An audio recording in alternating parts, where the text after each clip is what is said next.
Good evening, everyone. How's everyone doing today? Hope everyone's doing well. Thank you so much for joining us today as we are here today to learn about intro to homeownership. Today we have our friend Alejandro Rodriguez with Bank of America, and he's going to be presenting on intro to homeownership. So save your questions. There's going to be a lot of information here today. So save those questions and ask those questions to Mr. Alejandro, which is a community lending officer at Bank of America. Okay, welcome, Alejandro. Good afternoon, everybody. Thank you all very much for having me today. My name is Alejandro Rodriguez. My NMLS number is 621644. I'm a community lending officer for Bank of America here in Oak Cliff in Dallas, Texas.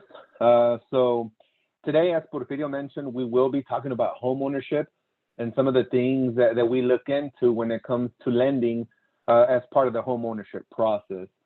So the reality is that we're here today because we have an interest in becoming a homeowner, whether it's for us, whether it's for somebody else.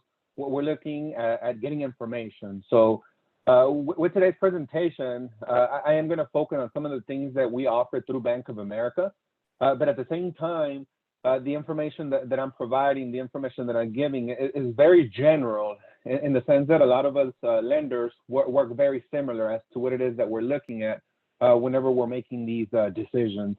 So again, we're going to try to make this an interactive conversation. I'll provide some information, and as I go through, if you have questions, I'll try to answer them as much as I can on the spot. But some of those that are more in depth or that perhaps we don't have the ability of answering quite then, we might hold until the end.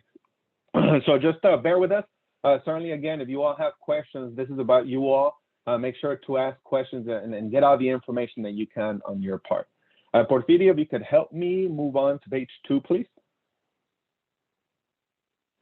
All right, so pretty exciting step, the home ownership process itself. One of the things that I hear through conversations a lot of the times that I have with folks is that they keep calling it a dream. And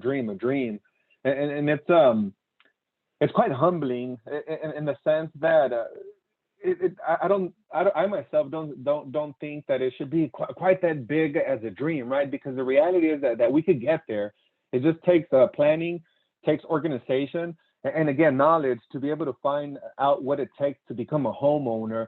So the fact that a lot of people see it as a dream, the thing that I tell myself, man, if it's that much of a passion that it's a dream, and we could work with our partners to make this a reality, I mean, that's honestly speaking, it's very humbling. So again, I appreciate y'all making time to come out here. We want to make those dreams reality. So hopefully today helps us a little bit in that path. The thing that we're going to focus again is on the home ownership part, right? The reality is that if we want to buy the house, either one of two things is the case. Either one, we have the money in hand to move forward and purchase the home, or number two, we don't have the money at hand. And we need to figure out how exactly we're going to get that money to be able to purchase our home. When you go to a lender, if the fact is that we need a loan, typically as lenders, we're going to focus on three things. And those three things I'm going to focus on today with today's conversation as well. We're going to focus on credit, we're going to focus on income, and then finally savings. We do what's called a pre-qualification. You want to know if the banks can lend you money, you want to know what they have the ability of lending. We're going to check three things: credit, income, and savings. Credit is going to tell us off the bat, yes, we can move forward, no, we cannot move forward. We're looking for minimum credit scores and certain credit history. We'll go into it here in just a few moments. If credit tells us yes, the second thing that we talk to you all about is income. Credit tells me yes or no. Your income is what's going to tell me how much money we have the ability of lending maximum. Doesn't necessarily mean you have to take the maximum amount, but we'll be able to know what we have the ability of working with. Then finally, the third thing that we talk to you all about is savings. The majority of the loan programs that are out there, they require a down payment and certain costs to be taken care of by the purchaser. Now, there's assistance out there. We'll discuss it, but again, going back to the basics of the way that these loan programs work, the majority of them are going to require some cash out of your pocket to be able to move forward. So we'll talk about the assistance that we have through Bank of America and some of the assistance that's out there as well. credit, income, and savings. So let's deep dive into these items. Porfirio, if you could help me by going to page 5, please. Let's go ahead and start that credit conversation. We're there. All right. Perfect. So thank you. All right. So understanding credit, right? Let's have that conversation. Let's explore that area specifically because let's look at the definition of it, right? What is credit? Credit is borrowing money with the promise to pay back in the future. So money that you're borrowing with the intent of paying back in the future. So a lot of folks sometimes tell me, hey, what about my telephone bill? What about my utility bills? Do they count as credit? It's only going to be bad credit if you don't pay them and they send them to collections, but it's not really helping you when it comes to the credit sense. So what's going on here is that, again, money with the promise to pay back in the future. The way that they're able to track this is that there's credit bureaus. There's 3 of them that are created. They're not for profit companies. They are for profit companies, but ultimately they monitor and they keep track of how we behave with our obligations. So anytime somebody extends a loan to you that lets you borrow money, whether it's a credit card, an auto loan, something that you're purchasing, and they let you borrow money, very likely they're going to report to one of those 3 credit agencies on a monthly basis how you behave, whether you pay on time as promised, whether you don't pay on time as promised. That's what ultimately is going to create a credit history. Every single month you have a commitment. If you owe funds, if you owe monies, and the way that you behave with that commitment is creating that credit history. What ends up happening is that when we go through and we're looking at lending money, we're looking at lending thousands upon thousands of dollars. We're talking about a mortgage. Typically, it's going to be the biggest commitment that one makes in their life. So in that sense, we're typically going to be the ones that put the most scrutiny whenever looking at a credit profile. We want to make sure that individual that's requesting these funds is not only ready to maintain that obligation, but has a history of being able to maintain obligations. Again, typically the biggest one, we want to make sure that everything is clear and that individual has the capacity of repayment. So the credit portion is very important. How you manage the way that how you manage your commitments whenever you borrow funds ultimately is going to reflect on that credit report. To make things a lot easier, I usually bring up life a bit, right? So my wife, she's a teacher, and the way that the parents of her kids know how the children behave on a weekly basis, they're not there, right? So the only one that's going to be able to know how they're behaving is the teacher. And what she does is very, very simple. On a weekly basis, she lets the parents know if the kid behaved well by giving them a happy face. If they behave bad, they get a sad face. It's the exact same thing that's going on when you borrow money. These companies are reporting to the credit bureau either a happy face, which likely means you did something positive, or a sad face. You either made a payment on time, didn't pay what you had to do, went over the limit, whatever the case might be. Ultimately, that is what credit is. The way that, the credit is borrowing money with the promise to pay back in the future. So let's go more into detail on the credit portion itself. If we could go to page 6, please. So what ends up happening when we pull up these credit reports again, the credit history, sometimes they're years upon years with not only 1 item, 2 items, they might have multiple credit cards, multiple payments.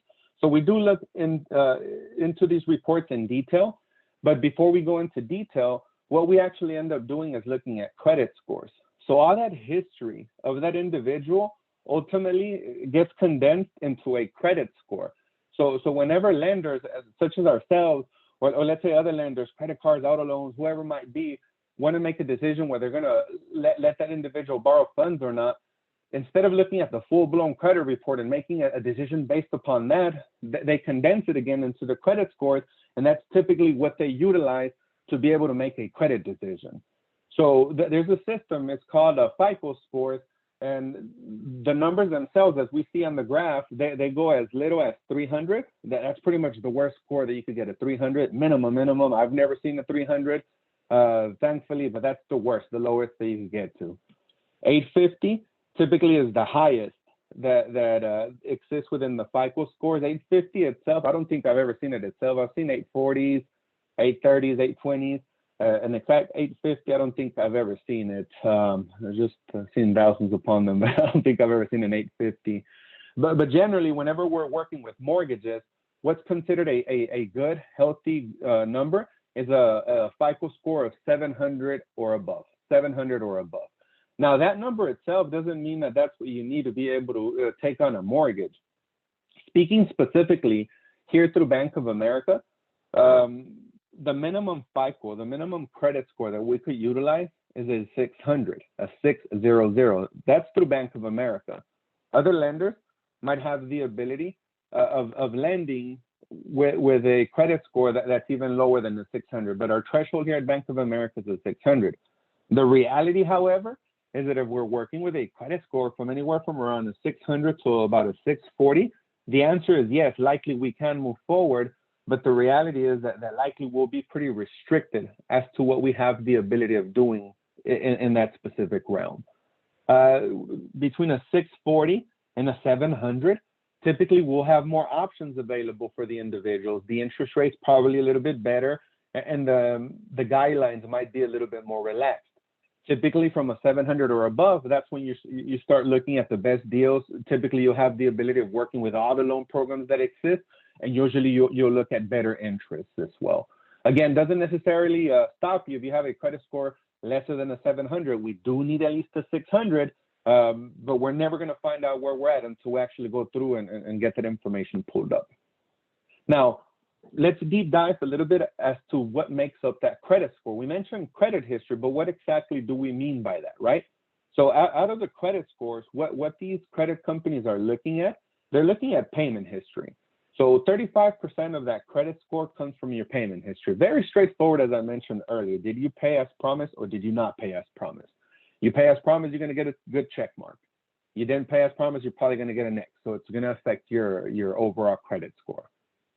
30% of that is total debt.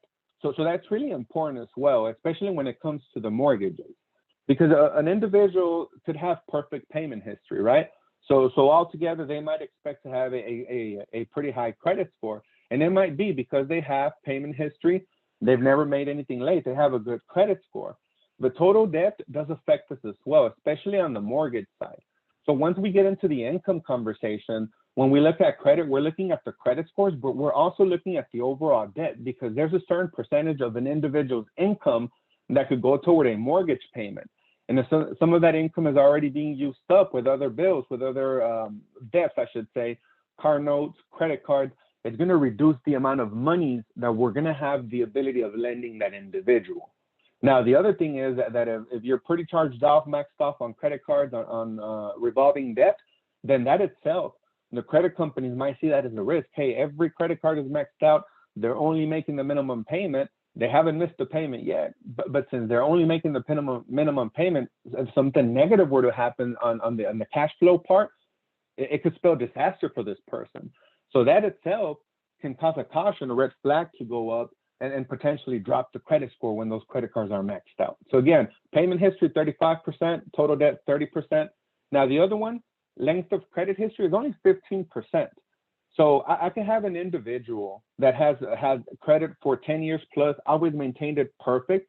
And I can have an individual that started only 24 months ago, but between those two folks, very likely, as long as both have managed things very positively, they'll probably be able to get the best deal. So even though length of history only makes up 15%, as long as we work toward it, after a 2-year mark, after a 24-year mark, usually it doesn't have that big of an impact. Usually we have issues, I shouldn't say issues, restrictions or things that might cause difficulties whenever we have less than a 24-month credit history. That's why it is important, but it's only 15% of the overall makeup. Now the last two, new credit and types of credit used, is only 10%. New credit refers to new debt that you might have gotten, right? Again, they're looking for red flags to see, has this person applied in a lot of different locations, a lot of new auto loans, a lot of credit cards, what's going on, why are you asking for so much debt? New credit can potentially be viewed as a risky thing, but it doesn't necessarily mean it's a deal breaker, and it doesn't necessarily mean that it's anything bad. It's just one of those things that lenders will look at just to make sure that there's no additional debt that they should be looking into whenever they're making their decision. The types of credit used, 10%. That one is actually interesting. I like this one quite a bit. Again, it's only 10%. So I have conversations with folks many times, and it's revolving around credit. So folks tell me, hey, I went and I got a loan. I bought a brand new TV and I got it on credit. And I said, why did you do that? And well, I wanted to establish credit. And at the end of the day, they established their credit. But what that person ended up doing on purchasing that TV, one, they probably didn't need it in the first place. Number two, they financed it. And so they sold the TV very likely more expensive than if you would have bought it cash. And that person ended up paying interest. So they bought something they didn't need. They spent money that they had in their pocket, and they ended up paying interest. But yes, to the point, they set up credit. Now, whether it's a car note, whether it's a television, you're paying money for something. What I tell folks is that the way that we look at credit, whether it's a credit card, house loan, anything in that case, we just want to know how you manage debt. So an individual that has all credit cards, right? Keep in mind, when you use a credit card and you pay it off in full, you don't pay any interest. So you're going to buy groceries, you're going to buy gas. So if you're responsible and you're able to budget the way that really benefits you, you have control of your expenses, you can actually go through and use a credit card, put gasoline, pay it off every month. That way you never pay a single penny in interest. You know, those are things you're going to purchase anyhow. That way, whenever you do it that way, it's reporting to the credit bureaus. It's not costing you any more additional money than you would have spent anyhow, but it's getting reported to the credit bureaus, and it's building that credit history. So to my point, the same thing. I have two individuals. One individual purchased 3 cars. I always paid them on time. I have an individual that has 3 credit cards and only buys basic life things and pays them off in full. Both of them are probably going to have a very similar credit score, very similar credit profile. But the real life situation is that one person they went through their normal life and paid whatever they had to pay, not a cent of interest, while this other person ended up probably paying thousands of dollars of interest and ended up in the same point. A lot of information on the credit. We talked about what trade lines are, pretty much what gets reported to the credit bureaus, how the credit bureaus work. We talked about credit scores, and we talked about the makeup of the credit scores themselves. There's 3 things that I'm covering: credit, income, and savings. Before I go into the income portion, before I go into the savings portion, any questions on the credit part that I might be able to answer for anybody? Now, if it's personal, this happened to me, what about my situation? Those are probably going to be one-off questions that we'll be able to have a one-on-one conversation on if it's too personal. But if you have general questions on how things work and you want to put your input, by all means, please let me know. Any questions that I could address at this point?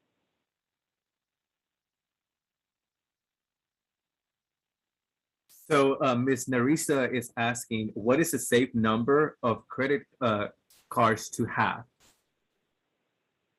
As long as you don't get yourself in trouble, and what I mean in trouble is spending more than what you need, I'll say 3 to 5 is a pretty healthy number.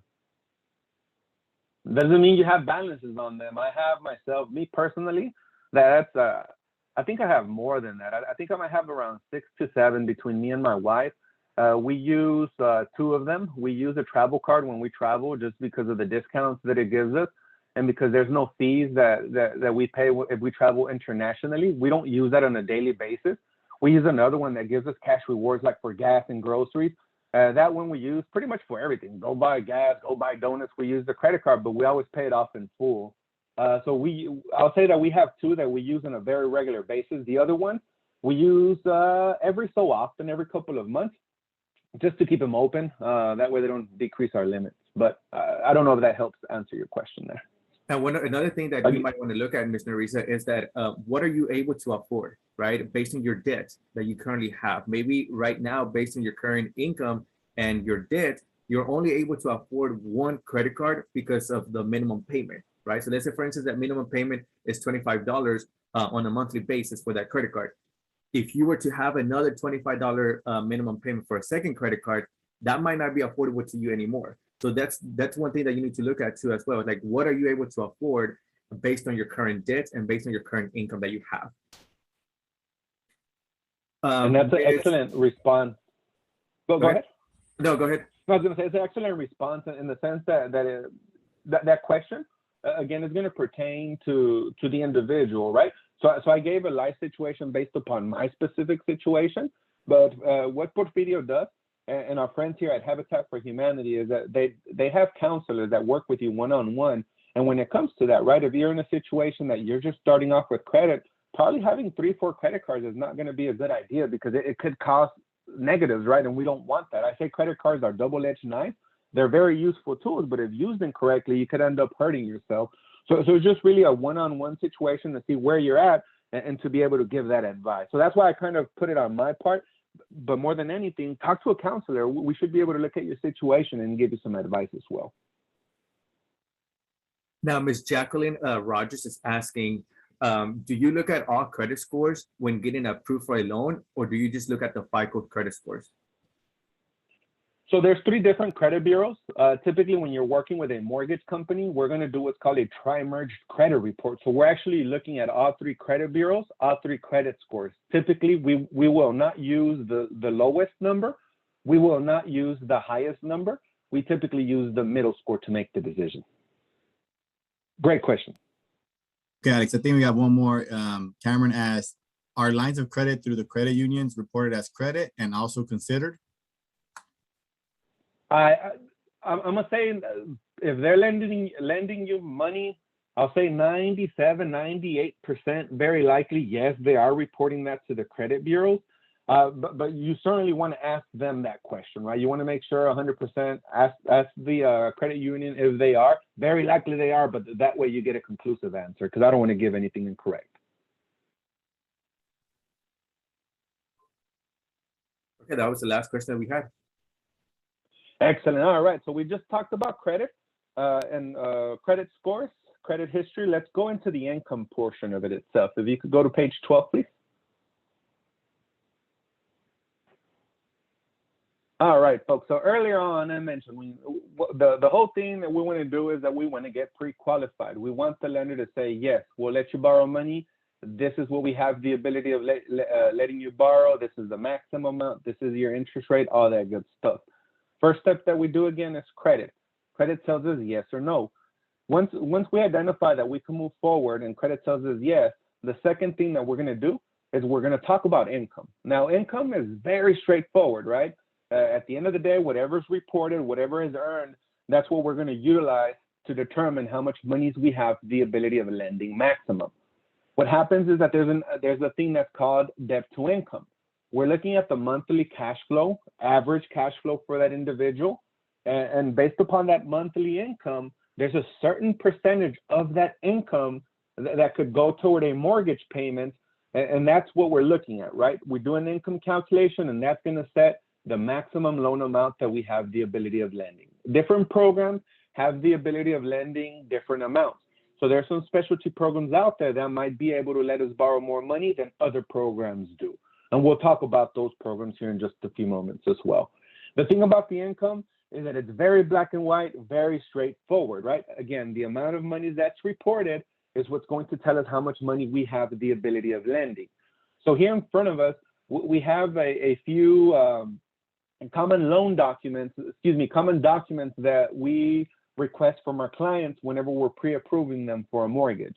So if you have not kept up with these items, with these documents, and you're planning on purchasing a home, try to get those in your hands, because very likely when you start the pre-approval process, almost every lender, they should be asking for these documents.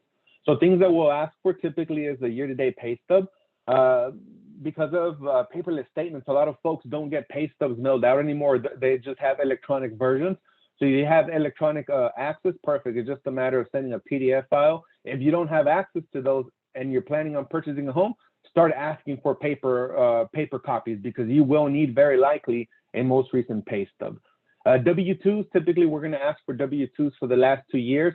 We're in 2021, so at this point we'd be asking for 2020 and 2019. Again, if you don't have those documents on hand, either look for them or make sure that you ask your employer for copies of the W-2s. If you're self-employed or you receive any other type of income that's not from an employer, typically we'll ask for tax returns. With the tax returns, a lot of folks only send the first 2 pages. When you're working with a mortgage loan, lenders will require the full package. So there's 30 pages, we need all 30 pages. If you're self-employed, there's typically documents that are called profit and loss statements. Will typically require those. From there, the only other thing that will require, if you don't have your accounts with Bank of America, we'll ask for bank statements to verify where the funds will be coming from for closing. So just make sure that you prepare those documents. That'll help us with our income calculation. Very straightforward. Income tells us how much monies we have the ability of lending. Let's continue moving forward, right? Not much to do on the income. It is very straightforward. It is what it is, and that ultimately tells us what we could do. Once we talk about the credit, once we talk about the income, and we find out what the maximum loan amount is, we'll have the ability of coming through and pulling up the maximum loan amount. We'll be able to determine also what that monthly payment for that individual will be based upon the loan amount. Porfirio, if you could help me by going to page 8, please. We're there. All right, excellent. So in just a few moments, I'll bring up a flyer here. So we'll have the ability of looking at a closing cost worksheet. We'll look at the makeup of a monthly payment as well. So whenever we're calculating a mortgage payment, we're calculating a few things. First off, we're going to consider what's called the principal and interest payment. The principal and interest payment is specifically related to the amount of money that we're lending at the interest rate that we're lending and for the term that we have. It's going to give us the principal and interest, pretty much just like a note. We have a set payment every single month with a fixed interest rate. Payment never changes.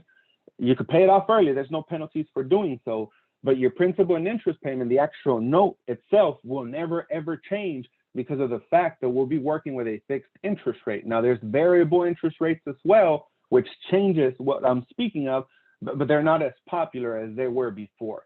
Typically, what folks go for is a fixed interest rate, and that's what will result in a fixed payment. Now, in addition to us collecting the actual loan, the loan payment itself, typically the other things that we'll do is that we'll collect taxes for the property as well. So taxes usually are several thousands of dollars. So what we do is that we figure out how much the property taxes are, we divide them by 12, and we tack that on to the principal and interest payment so it can make the full mortgage payment. The other thing that we collect as well is insurance. Insurance, you as the homeowner will have the ability of choosing whatever insurance company you want to utilize to protect and cover your home. Once you find out who you want to protect your home, we're going to figure out what that annual premium is. We're going to divide that by 12, and the same thing, we're going to tack it on to that principal and interest payment. So those 4 things is what's going to give us our monthly payment: principal and interest, taxes, and insurance. Again, I'll show you all a cost worksheet here in just a few moments that gives us actual numbers. But really, you can help me going to page 10, please. What'll happen is that once we come to that loan amount, we talk about the interest rate, we talk about the monthly payment. I mentioned earlier, the majority of the loan programs that we offer, they're going to require a minimum down payment.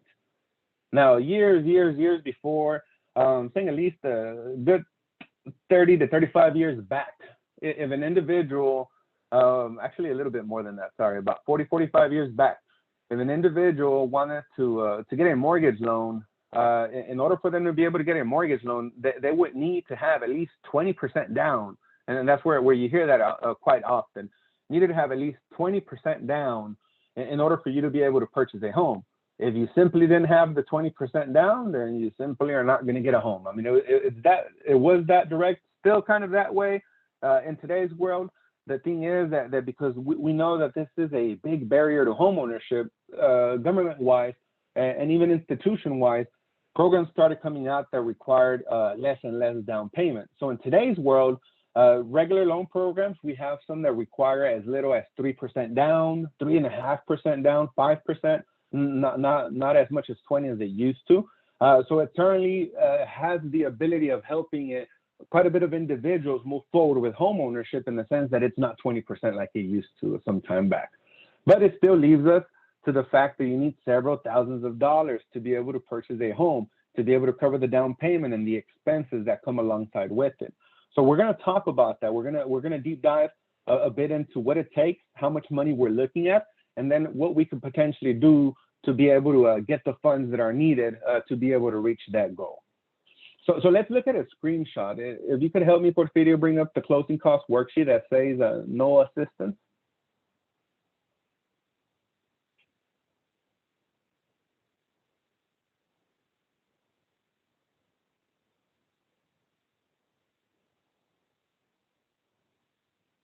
Just give me a nudge if you don't mind when you have that up there.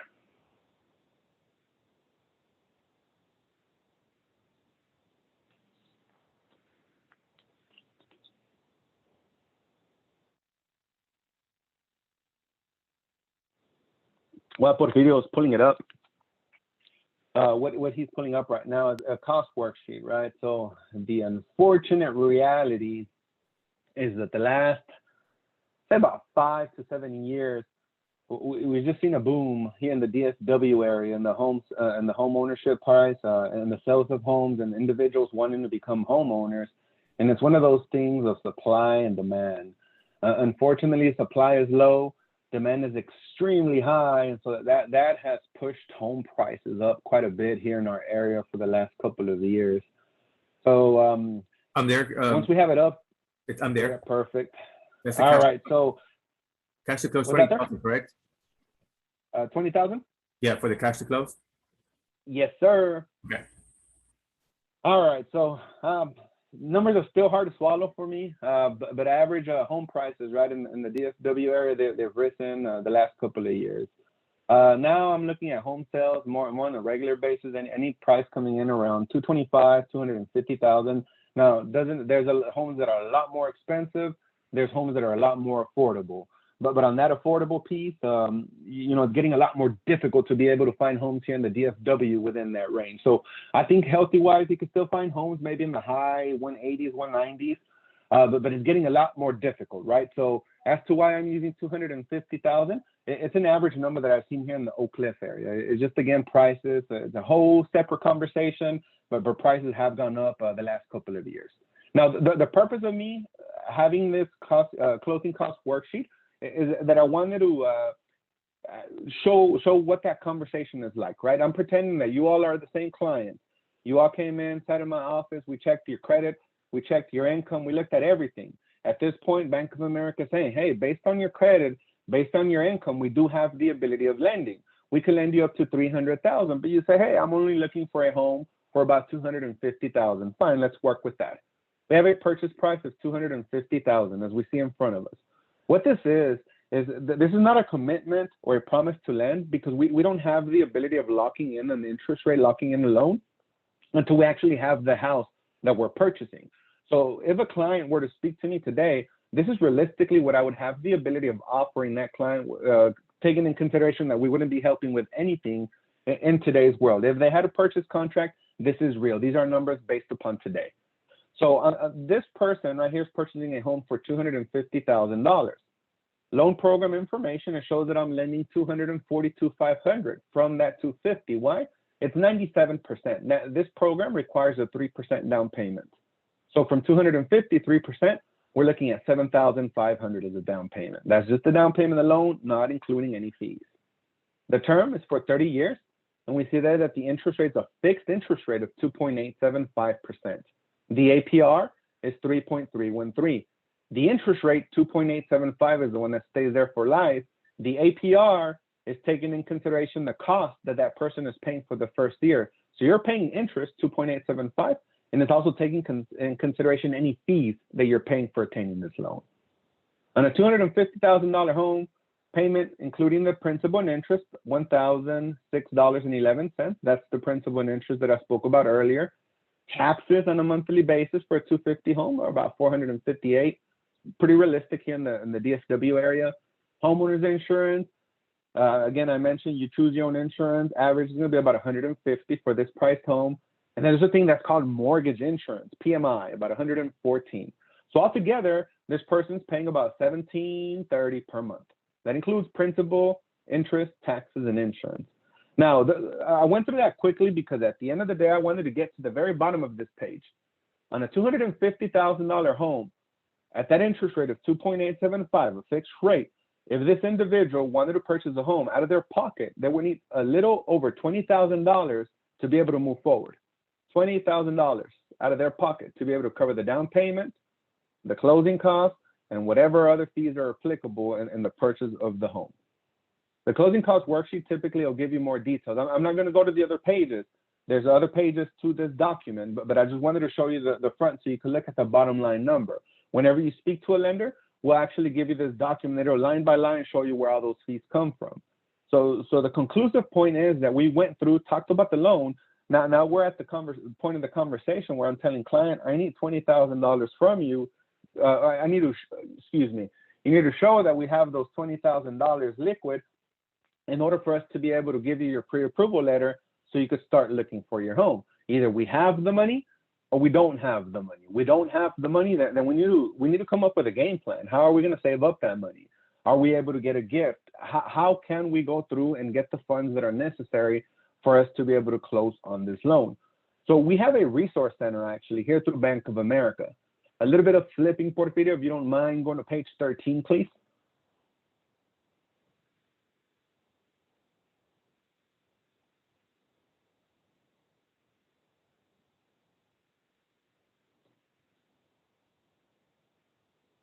So what Porfirio goes there? Thank you, sir. One of the things, right, even then that $20,000 number is still, me personally, so other people might have different opinions, but me personally, I still feel that it's a rather high number, right? It used to be much lesser. I used to see needing an average around 10 to 15,000 to be able to purchase a home. But again, because prices of homes have gone up significantly, down payment and fees go up as well. So I'm seeing that number go a bit north year per year. So what we have done through Bank of America, we have identified that itself, not the credit, not the income, but typically the cash to close is usually the biggest hurdle to home ownership.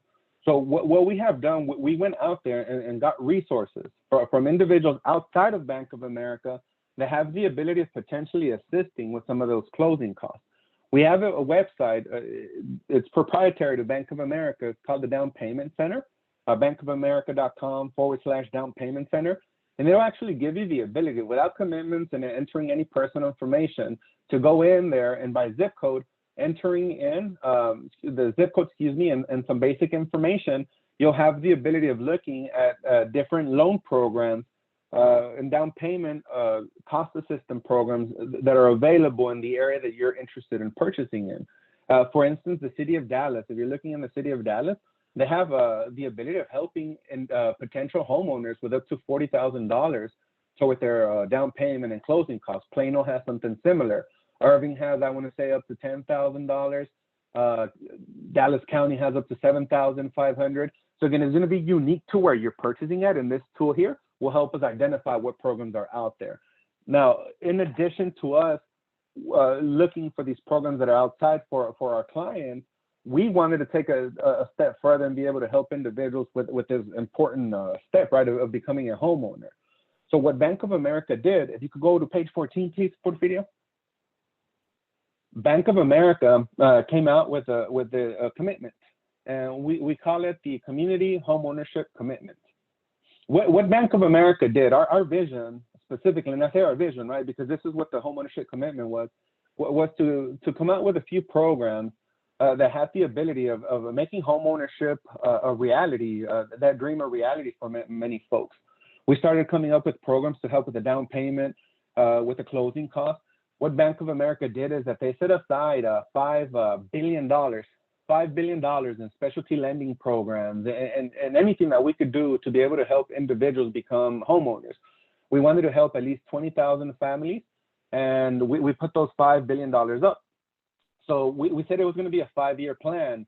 Started this about 2.5 years back. And what ended up happening close to the 2-year mark, we ended up blowing through that money. We blew through the $5 billion, and it was supposed to be for 5 years in less than a 2-year note. We ended up hitting that threshold of 20,000 families.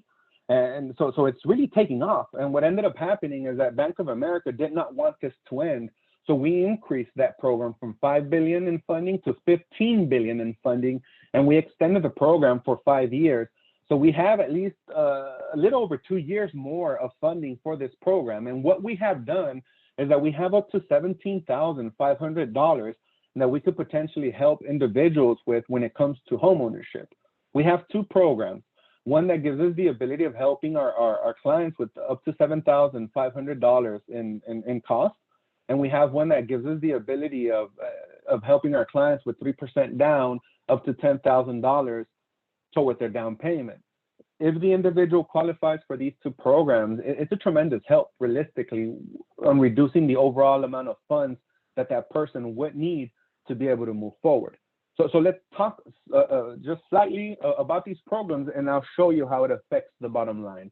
Porfirio, if you can help me by going to page 16, please. We're there. Excellent. So we have two programs. The first one that we have is the down payment grant program. What this does is that it's available through two of our 3% down mortgage programs. Earlier, when we're reviewing the cost estimate, I mentioned that program required 3% down. So in this particular occasion, if the individual qualifies for that and for the assistance, we would be able to help that person with 3% down toward the down payment and essentially taking care of the down payment up to $10,000. It is income based and it is property location based. This program is available in the majority of DFW except for Tarrant County. If you're looking for Tarrant County, unfortunately, the down payment program through Bank of America is not available there, but pretty much in any other county here in the DFW area, we will offer it. The other program that we have, if you could help me by going to page 17, Porfirio, is our America's Home Grant Program. In our America's Home Grant Program, the other one helped us with down payments. This one helps us with costs, with lender fees and third-party fees. So pretty much any fees that are typical of you purchasing a home, we have set aside up to $7,500 if you qualify for us to be able to help you with the cost associated with purchasing a home.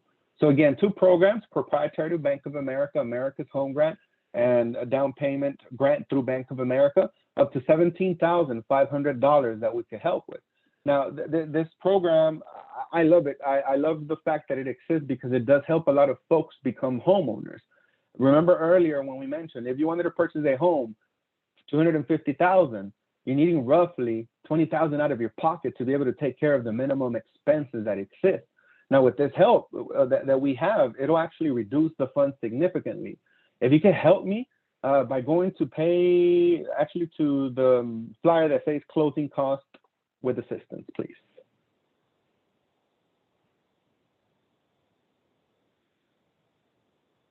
We're there. Excellent. So earlier we reviewed, this is the exact same thing. Purchase price is $250, interest rate 2.875, APR 3.201, monthly payment, the same thing. The thing here is that the amount of funds, the cash to close, has been reduced significantly. We were looking at a little over $20,000 on the earlier slide for the same purchase of $250. On this one, we're looking a little above $5,000 out of pocket to be able to move forward and purchase that home. So the difference between $5,000 and $20,000 is significant. At this point, needing $5,000 in comparison to $20,000 is a lot more realistic. We might not necessarily have that in our bank accounts today, but with a strong plan, a strong budgeting plan, and being able to realistically have that savings goals, working with a counselor, it's something that is real and something that we do have the ability of getting to. Now, even then, what's neat is that I mentioned earlier, we have our down payment resource page. There's other programs out there that we have the ability of using alongside with Bank of America. I'm actually helping a few clients go through the city of Dallas as well. So they qualify for both programs here through Bank of America. But if we're able to get a couple of $1,000s additional, I mean, that's money that's there for that specific purpose. If there's money out there, let's utilize it. We should be able to reduce that number even further. So there's assistance out there, but we're really not going to know what we have the ability of helping with or your unique situation until you actually speak to a loan officer. Hopefully it's me through Bank of America. If not me, hopefully it's through Bank of America. If not through Bank of America, right? We want you to become a homeowner. Talk to a lender. So they have the ability of going through and doing a full review. We'll look at credit, we'll look at income, we'll look at the monies that you need, we'll look at the assistance that we could help with, and ultimately we're going to put everything in writing. So our goal, again, is to have you be pre-approved. Once we go through the numbers and you have everything ready to go, we're going to give you what's called a pre-approval letter. That pre-approval letter stating that the lender is backing you up with that money. At that point, there's no loan. We're not going to have a loan until we have the actual purchase contract.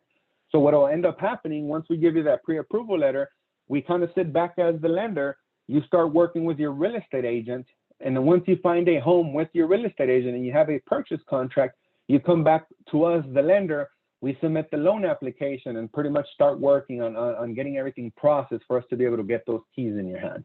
But the first step, of course, is going to be the education. Second step is going to be to get pre-approved whenever you're ready by talking to a lender. If there's any general questions that I could help with, I could certainly address them. Porfirio, if you want me to cover anything else, let me know.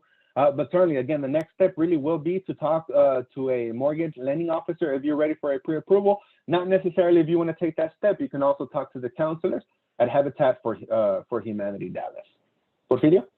So one of the questions that the clients were having is that can you apply for both down payment assistance program with Bank of America with the Home Loan Possible and the Americans Grant? Absolutely. And in addition to using both programs that we offer, we're going to try to use the programs that are outside of Bank of America as well. That was the other question. Can you combine those programs with any other down payment assistance from outside of Bank of America? I would say we have the ability of working with folks outside of Bank of America, but not all of them, right? There's some programs out there that do exist that unfortunately we don't have the ability of working with. If it's a grant program, which typically is offered by municipalities, by government agencies, we'll typically be able to work with them. If it's bonds, usually for-profit companies, usually with those folks, we don't have the ability of working with. One question that other people were having is like, do you have to bank with Bank of America in order to receive this down payment assistance programs? No, not at all. We would value your relationship, but the reality is that no, it makes no difference if you have an account. It makes it easier on me that you have your account so that I have all your information. But as to working with us, it makes no difference. You'll get the best deal. But you do have to get the loan with Bank of America. I misunderstood. I misunderstood the question. Those programs that we offer are unique to Bank of America. So that is correct. You do have to, they only work with Bank of America loans. So you can't go to Chase per se and try to use our programs. It's not going to work that way. I understood as having accounts with Bank of America, credit cards, checking accounts. So my apologies. No, you're good. I think that was the misunderstanding of the question too, because for this type of programs with Bank of America, you have to get the loan with Bank of America to be able to use one of those or both of the down payment assistance programs. So like Alejandro was mentioning, you can't go with another bank entity, and try to apply for those down payment assistance programs because it only works with the loan with Bank of America. However, you don't have to have your checkings or your savings or any other deposits in Bank of America. Okay. Let's see. Any other questions that anyone else have?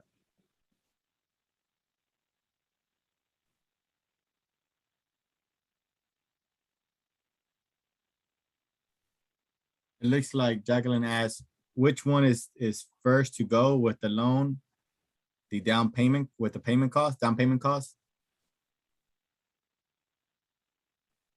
I'm sorry. I'm trying to follow the question again, Jacqueline. I'm assuming I Alex, understand. I'm assuming from the question she's asking is like, yeah, I guess like if she doesn't get, they don't get both or they don't get one, would it just be like, would it go first for like the down payment or like just your closing costs, or like how would it go in order? You know what I mean? Like there's no specific order in the sense that if we qualify, so the situation here, right? To give more detail, the down payment program is a little bit more restrictive in the sense that it's only available with our conventional loan, right? So if you qualify for the down payment, you're going to qualify for the closing cost as well. Automatically, you're going to qualify because it's the same qualifying criteria. The thing about this is that the down payment, again, is only available in our conventional loans. And our conventional loans, they're more rigorous on what they ask when it comes to credit, and they do require more of the clients. So let's say that we don't qualify, or we don't have the conventional loan available, and let's say that we're working with our FHA loan, we'll be able to help with the FHA loan with the closing cost part, the $7,500, but we wouldn't be able to help with the down payment. So that would be the scenario where you would only be able to use one of those programs. But if we can use both, we're going to maximize both. Gotcha. Okay. Thank you. Now, do you have a specific credit score for these programs? So the programs don't have credit scores, right? The actual assistants don't have credit scores. However, like I mentioned earlier, right? The 3% down, the down payment grant, that is only available on our conventional loans. Our conventional loans are usually going to require a credit score of about a 700 to be able to work with those. So if you could work with the conventional loan that requires 3%, then very likely you're automatically going to qualify for the down payment. But if you don't qualify for the loan, right, then we can't talk about the assistance because it's only applicable to that program. So it's not that the grant requires a credit score, right? But the program that is attached to does. So I guess to answer your question, I'll say a 700. Now the other one, the one that helps you with the closing cost, that's available in all our other programs that we offer. For instance, FHA only requires a minimum FICO score of 700 under most circumstances. So I'd be able to help with the 7,500 if that individual was working with that program at that credit score. Hope that makes sense. But again, the thing to do always, it doesn't cost you any money, a little bit of time, but we would be able to do a full review and see exactly where you're at. And you say, hey, I want both programs. Well, let's get to working together with Habitat for Humanity for us to be able to build a plan to get to where we need to be able to work with both programs. But we're not going to know unless we review it. Awesome. Thank you so much, Alex. Another question that someone else had is, how do you calculate your debt to income ratio? Very straightforward. We're going to look at the income that individual has that we could prove, right? If you're an hourly employee, if your salary, if you work for yourself, we'll do an income calculation based upon whatever that situation is. We're going to look at all the debts that appear on the credit report under that individual. And we're also going to take a look at the mortgage payment that is applicable for what we're speaking of. And we're going to add all that together. Very simple method. Divide all the debts by the income.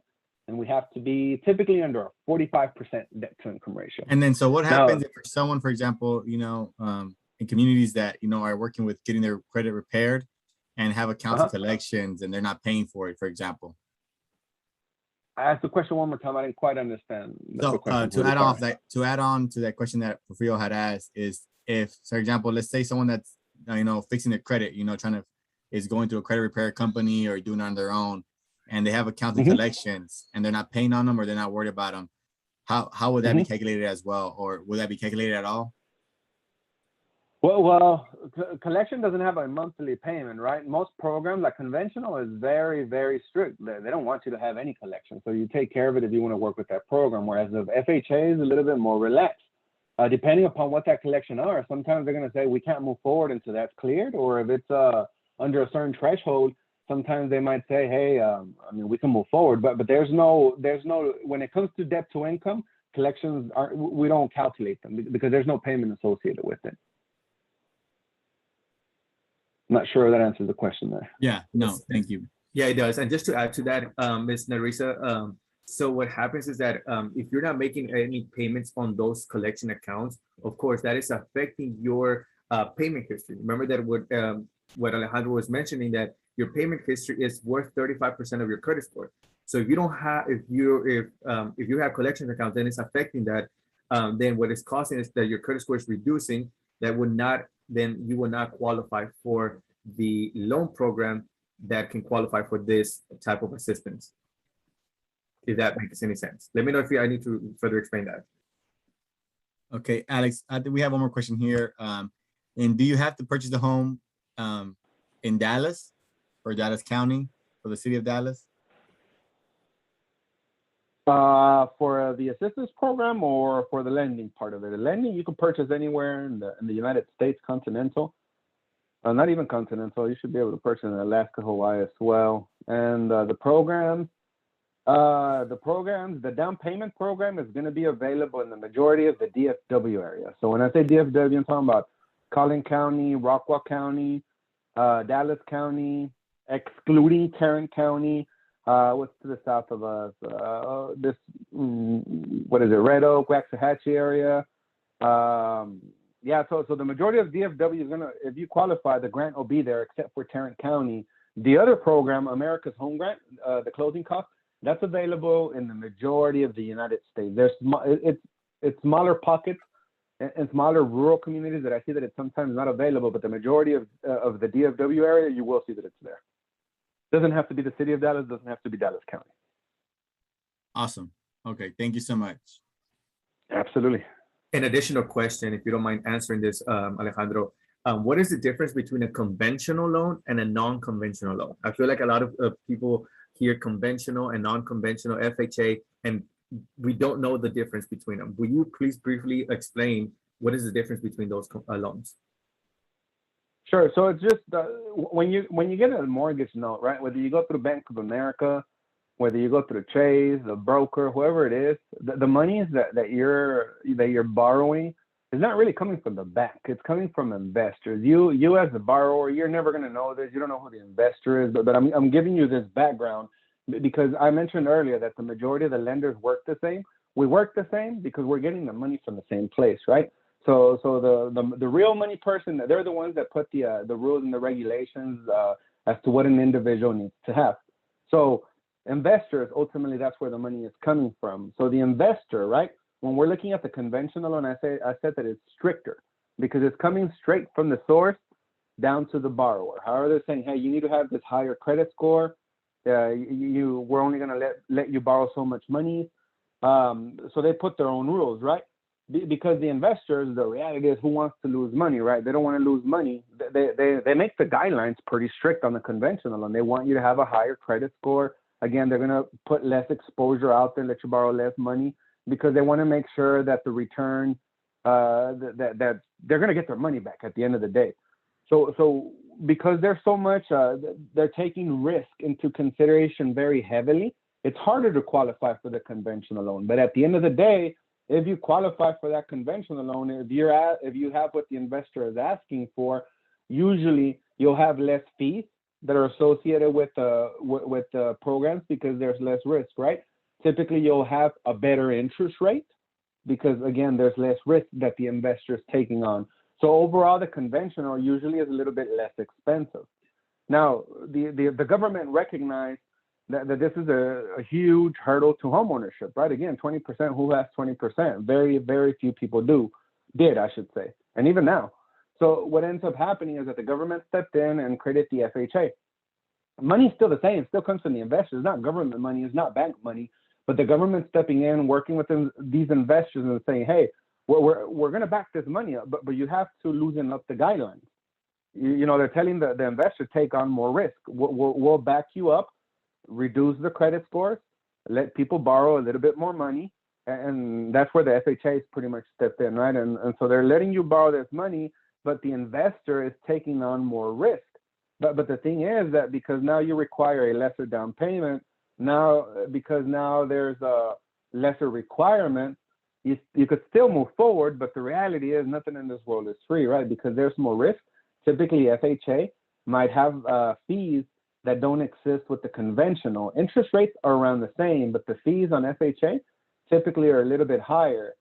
Interest rates about the same, and then there's a fee on the FHA that stays there for life. It's called mortgage insurance, that on the conventional, at some point, if you start off with it, it drops off, or sometimes it doesn't even have it at all. So at the end of the day, it's more expensive. But between owning a house and not owning a house, right? You as an individual, you're going to make that decision if it's the right thing to do or not. A lot of folks move forward with FHA because we have to. They end up refinancing into a conventional loan. But again, right, you'll make that decision. Hey, I don't have a conventional loan now. I'm going to work on it until I can, or I'm going to work with what I have available right now. So that's kind of really on the individual at that point. Long explanation, but hopefully that answers the question. I think it does. Thank you so much. Now, last question is from Miss Alicia. She wants to know if you're trying to purchase in DFW, but you're from another state, but you're trying to relocate to this DFW area, are these programs accessible? Yeah. I mean, well, if you're purchasing and they're available, there shouldn't be a problem, right? Again, have a conversation with a lending officer, because the problem that you might have is going to be on the income portion. If you're gonna, what do lenders look at? Credit, income, and savings, right? If you tell the lenders, hey, I'm working over here in making this up in Florida, and I'm moving to Texas, they're gonna say, well, where are you gonna work at? You can't work in Florida, can't live in Texas. So you say, well, I'm gonna find a new job. Well, technically, you don't have a job now, so they won't be able to lend in that situation. Now, if you move from Florida to Texas, you're already in Texas, you already have employment. Then at that point, if we're able to verify the employment, of course, we'll be able to lend. Hope that makes sense. Yes, that makes sense. All right. Excellent. So it seems like we are on that time where we are ending our webinar. Thank you so much, everyone, for joining today. Hopefully you find this information informative. Again, we had our friend here, Alejandro Rodriguez with Bank of America. He's a lending officer. I will drop his contact information in just a second. Just a reminder that we host this webinars about every other week. We at least host this webinars 3 times a month. So you want to make sure that you want to go back into our education calendar and register for upcoming webinars. Okay. And the other thing I wanted to mention is that we do offer the 8-hour homebuyer education course. Okay, that 8-hour homebuyer education course is open to the public. What you do is just register as if you'd register like today for the webinar. You go into our education calendar and register for 8-hour homebuyer education. Okay, if you're participating in the Dallas Habitat program, that homebuyer education course will be registered, or you will be registered for that course once you are ready to take that course. However, it is open to the public, so anyone can take it. So you don't have to purchase or go through the Habitat program to take that course. Once you complete that course, you will receive a certificate of completion so that you can take it to your lender to let them know that, hey, I completed my 8-hour certificate, and then they would give you a pre-qualification or the next step that you're looking for. Okay. Other than that, I don't have any more announcements. Thank you so much for joining today. Alejandro, thanks so much.